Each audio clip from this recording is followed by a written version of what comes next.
galera, sejam bem-vindos a mais um vídeo do canal. E nesse vídeo vamos estar falando um pouquinho sobre o jejum intermitente. Até hoje, em 2024, eu ainda escuto pessoas falando que faz jejum para emagrecer, tenta fazer jejum para emagrecer. Só que vamos entender nesse vídeo que não é bem assim, tá? Bom, o jejum, ele é prática de religiões, né?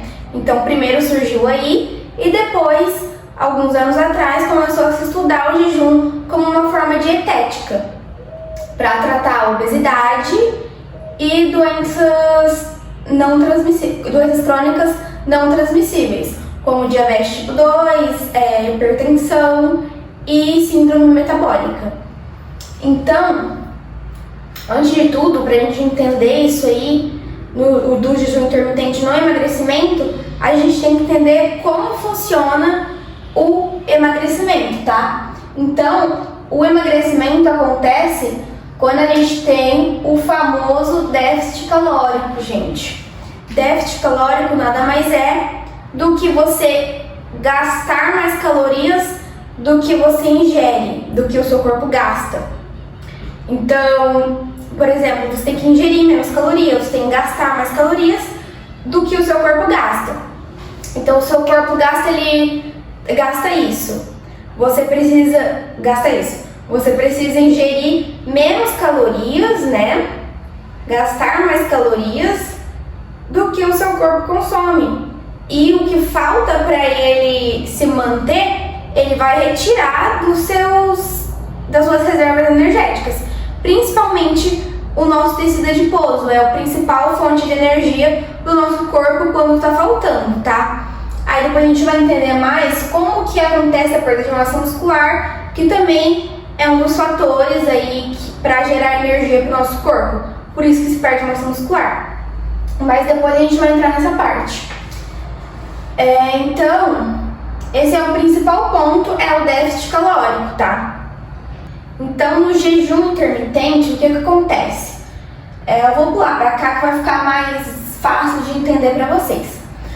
No jejum, os hormônios catabólicos do nosso corpo vão estar agindo, como os hormônios catabólicos, como o cortisol, o glucagon, o GH e a adrenalina, tá? Esses são um dos exemplos dos hormônios catabólicos do nosso corpo.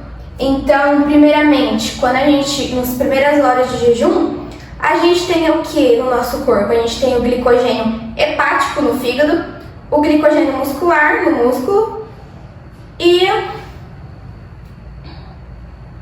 é isso. Então, nas primeiras horas de jejum, a glicogenólise hepática vai acontecer. Vai quebrar o glicogênio do fígado para gerar energia para o nosso corpo. Como a gente não está ingerindo alimentos agora, então o nosso corpo vai tirar de algum lugar. Depois que esse estoque de glicogênio hepático acaba, daí vai começar a retirar. Se você tiver em déficit calórico, comendo menos calorias do que você gasta, você vai retirar energia das suas células adiposas.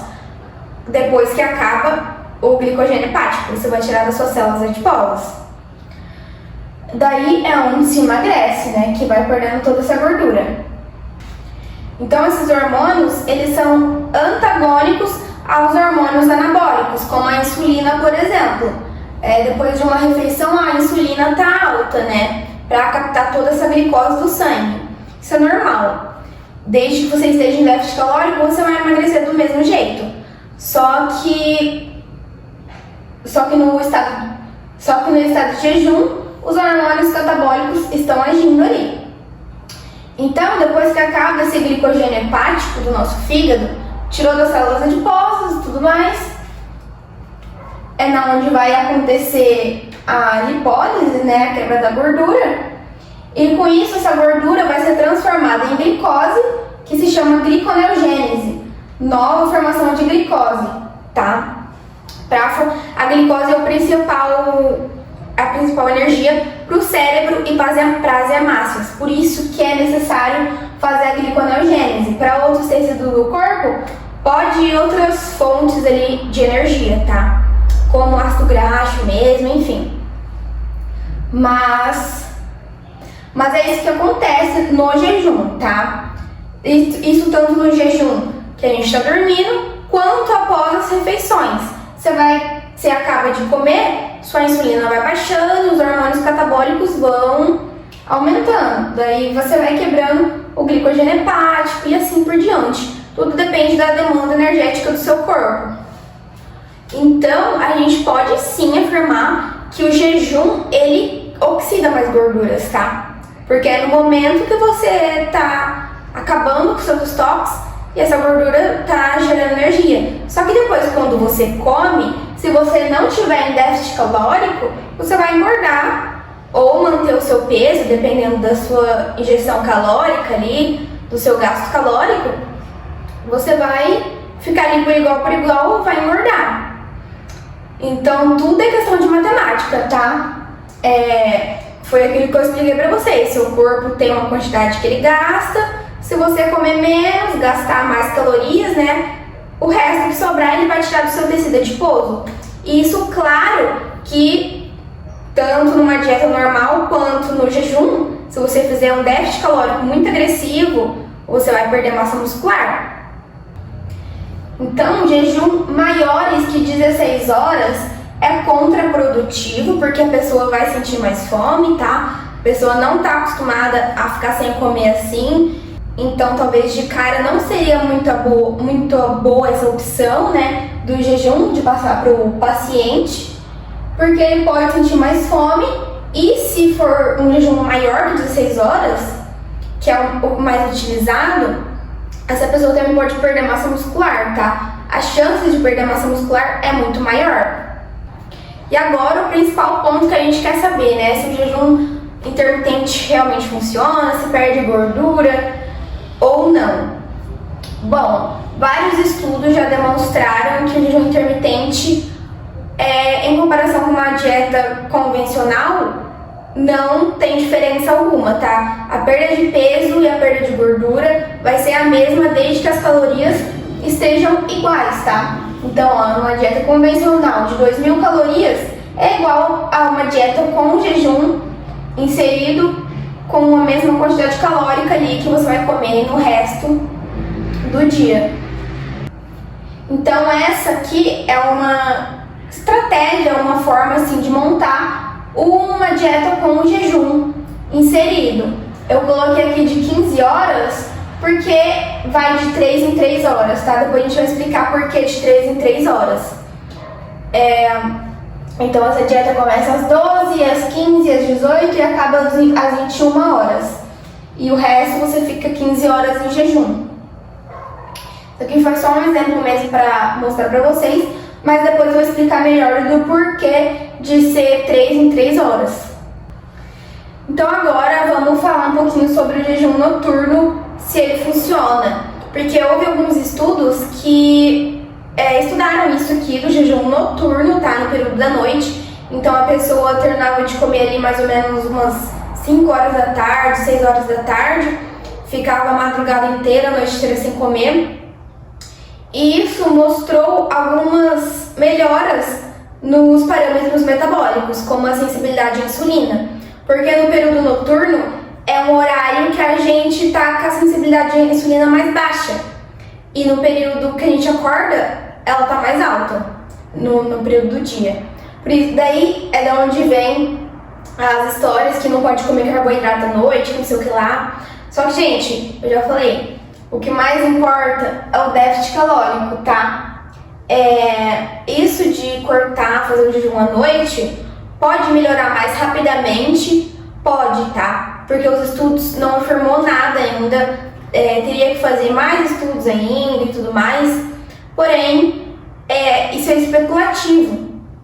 Então, pode-se afirmar que fazer o jejum à noite, por conta dessa sensibilidade à insulina, melhoraria esses parâmetros mais rápido que uma dieta convencional. Porém, se a gente fizer uma dieta convencional de déficit calórico, comendo os horários certos ao dia, né, distribuído melhor as refeições, talvez fazendo até 5 refeições, né, para dar tempo de comer em todos os horários do dia, também melhora os parâmetros metabólicos, só que melhoraria um pouquinho mais lentamente, né? Também a perda de peso acontece mais lentamente nesse processo, que a gente come nos horários certinhos, né? Com uma dieta balanceada, com carboidrato, proteína e gordura. Por isso que muita gente às vezes fica meio com o pé atrás, né? Porque demora um pouquinho mais para ter os resultados. Porém, é uma forma de você ter mais aderência na dieta, tá? Porque você não vai cortar nenhum alimento, você vai comer alimentos que você gosta e tudo mais. O que mais importa é a aderência.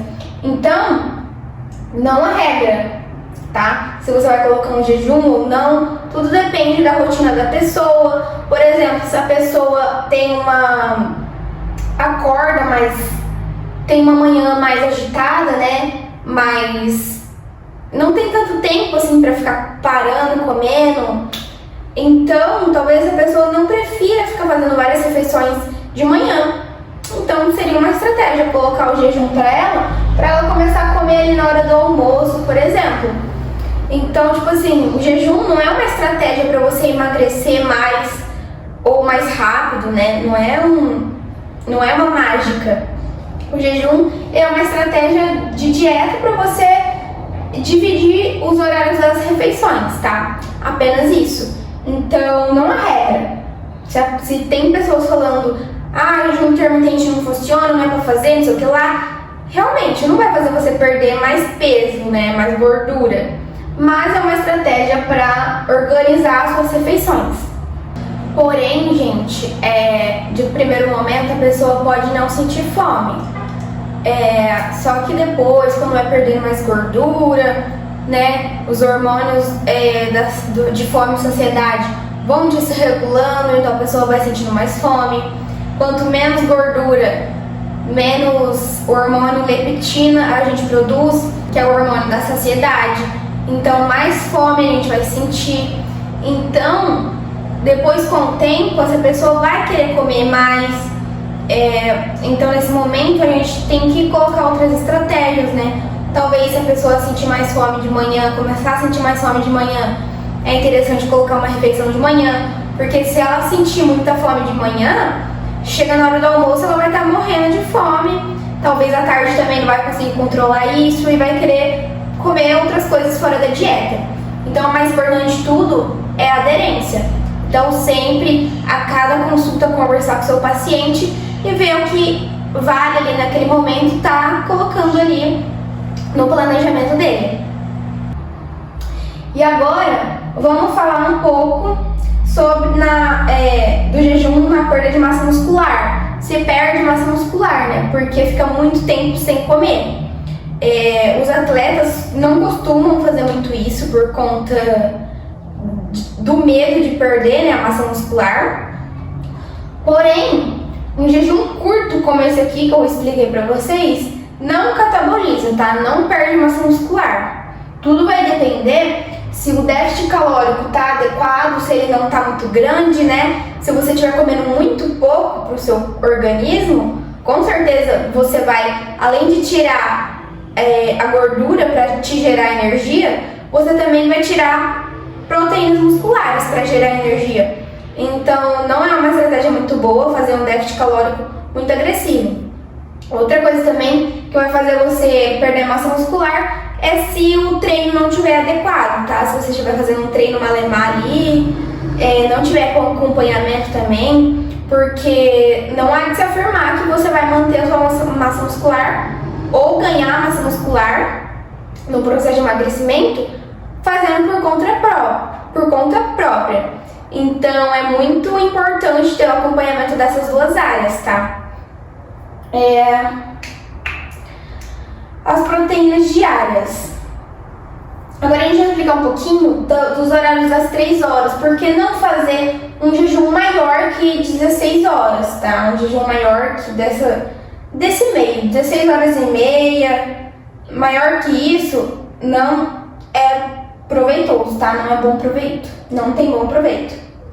Então, as proteínas diárias recomendadas para quem pratica musculação é de 1,6 a 2,2 gramas por quilo. Então, por exemplo, eu tenho 45 quilos, vou multiplicar, por exemplo, 2,2 pelo meu peso e vai dar a quantidade de proteína por dia que eu tenho que comer. E a cada refeição, proteínas diárias, só para vocês verem melhor. E por refeição, 0,3 a 0,5 grama por quilo, tá, gente? Então, você multiplica um número aqui pelo seu peso e vai dar a quantidade que você tem que comer mais ou menos de proteína a cada refeição. E para isso, para a gente conseguir dividir certinho a proteína a cada refeição, a gente tem que fazer no mínimo 4 refeições por dia, tá? Isso é o mínimo, pode fazer mais, mas esse é o mínimo. E também o intervalo entre as refeições é de 2h30 a 3 horas, tá? O intervalo entre elas.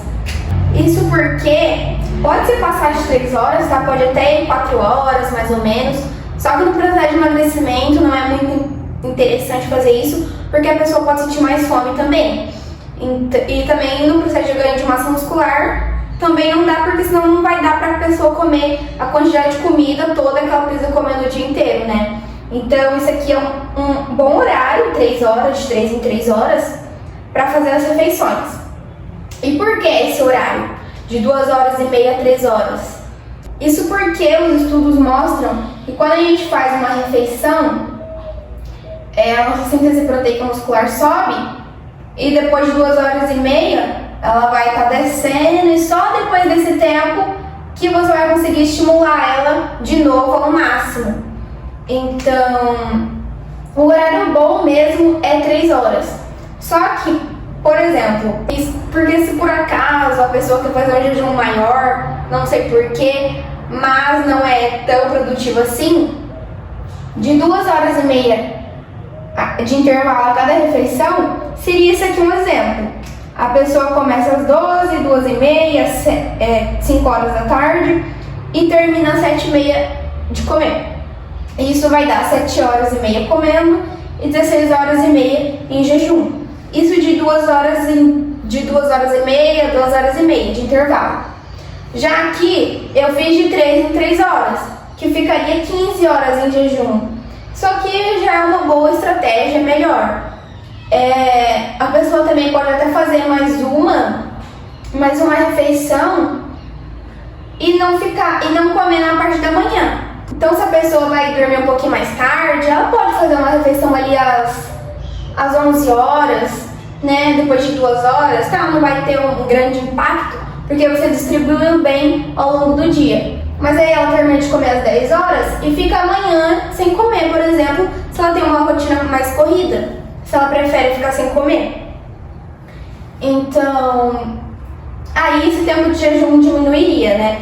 Então não é regra isso aí de tempo de jejum adequado, só que se passar mais que isso aqui, não é produtivo, tá? Para o ganho de massa muscular. Então, como eu falei para vocês, esse é um ponto muito importante de comer a quantidade certa de proteína, no horário certo, bem dividido ao longo do dia, não fazer também uma restrição calórica muito grande, porque isso não ter o treino não ajustado, né? Porque tudo isso em conjunto vai fazer você perder massa muscular.